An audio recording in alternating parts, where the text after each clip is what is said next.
bahwa saya akan bekerja dengan sebaik-baiknya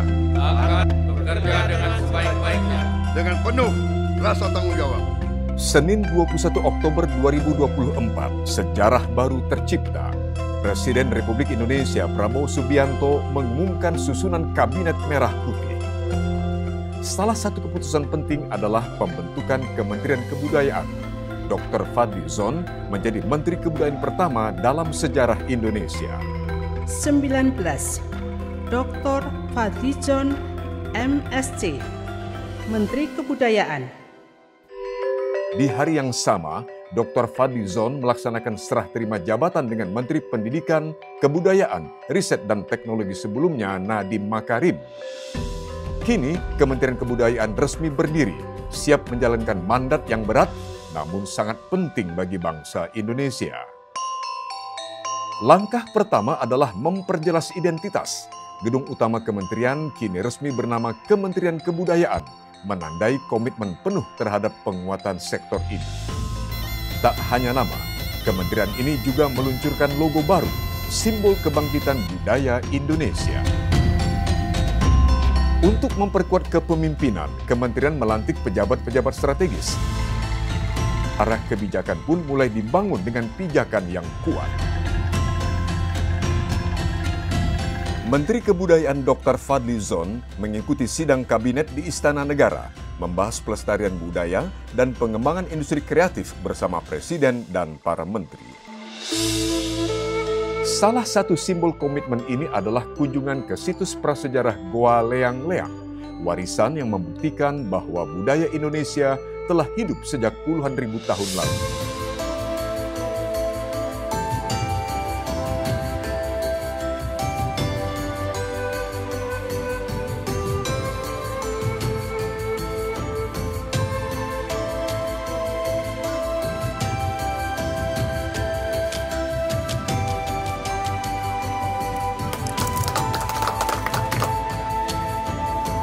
Menteri Dr. Fadly Zon juga menelusuri jejak manusia purba di Sangiran sebagai wujud komitmennya untuk melestarikan sejarah dan budaya bangsa, serta mendorong penelitian lebih lanjut untuk mengungkap awal peradaban di Indonesia.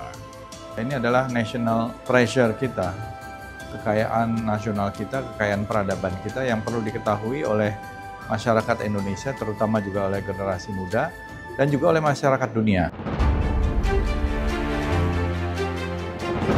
Saat mendampingi Presiden dalam kunjungan kenegaraan ke India, Menteri Kebudayaan Dr. Fadly Zon menandatangani program pertukaran budaya Indonesia-India 2025-2028 bersama Menteri Kebudayaan India Sri Gajendra Singh Shekhawat.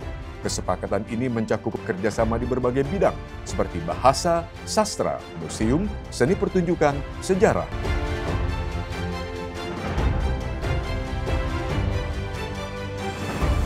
Kementerian Kebudayaan aktif menjalin kerjasama internasional. Para duta besar dari berbagai negara datang, membuka peluang kolaborasi budaya yang lebih luas. Repatriasi benda budaya menjadi salah satu prioritas. 272 koleksi benda warisan budaya Indonesia yang sempat berada di negeri Belanda, kini kembali ke pangkuan Ibu Pertiwi. Penyerahan ini menandai komitmen kedua negara dalam melestarikan dan mempromosikan warisan budaya bersama. Sebelumnya dilaksanakan serah terima objek diduga cagar budaya dari Kementerian Luar Negeri kepada Kementerian Kebudayaan. Objek tersebut berupa 5 arca perunggu dan 1 relief batu yang semula berada di New York, Amerika Serikat. Menteri Dr. Fadly Zon menyebut penyerahan ini sebagai kick-off kerjasama kolaborasi Kementerian Luar Negeri dan Kementerian Kebudayaan di tahun-tahun mendatang. Pada sidang UNESCO di Paraguay di bulan Desember 2024, secara resmi UNESCO menetapkan Reog Ponorogo, Kebaya, dan Kolintang sebagai warisan budaya tak benda. Kementerian Kebudayaan terus menegaskan komitmen menjaga pelestarian karya budaya anak bangsa. Indonesia kaya akan kreativitas. Kementerian turut serta dalam berbagai ajang penghargaan, dari perfilman hingga musik, memastikan budaya kita terus berkembang.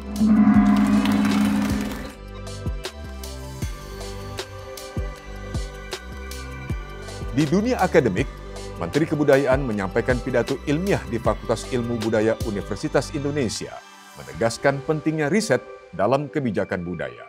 Kebudayaan tidak hanya ada di ibu kota. Menteri melakukan kunjungan ke berbagai daerah, mendengarkan langsung suara komunitas budaya dan melindungi warisan yang ada. Anggaran adalah salah satu kunci utama. Kementerian Kebudayaan bekerja sama dengan DPR dan Kementerian Keuangan untuk memastikan pendanaan yang cukup bagi pengembangan budaya. Bersama Badan Pemeriksa Keuangan BPK, Kementerian Kebudayaan memperkuat mekanisme pengawasan dan transparansi dalam pengelolaan dana kebudayaan sebagai bagian dari komitmen untuk membangun kementerian yang bebas dari korupsi, kolusi, dan nepotisme.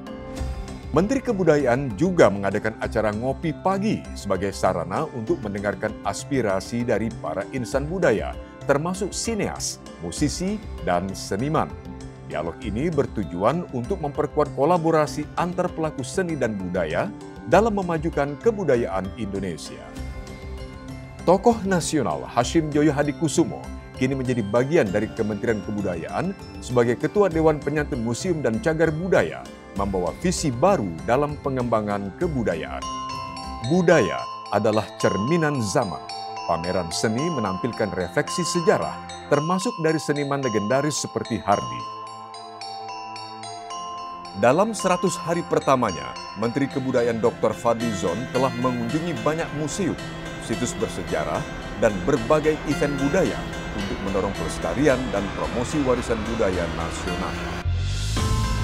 Dalam konteks kebangsaan, budaya juga menjadi bagian dari pertahanan negara. Acara Bela Negara menekankan pentingnya kebudayaan dalam memperkuat jati diri bangsa. Kekayaan budaya kita ini seringkali secara klise kita mengatakan kita ini adikuasa di bidang budaya, di bidang ekonomi, militer, politik mungkin belum, tapi di bidang budaya kekayaan kita ini luar biasa. Dan kita bisa menjadi ibu kota kebudayaan dunia. Kita menyebutnya ini bukan hanya diversity, tapi mega diversity. 100 hari telah berlalu dan ini baru permulaan. Kementerian Kebudayaan terus bergerak memastikan budaya menjadi pilar utama pembangunan Indonesia.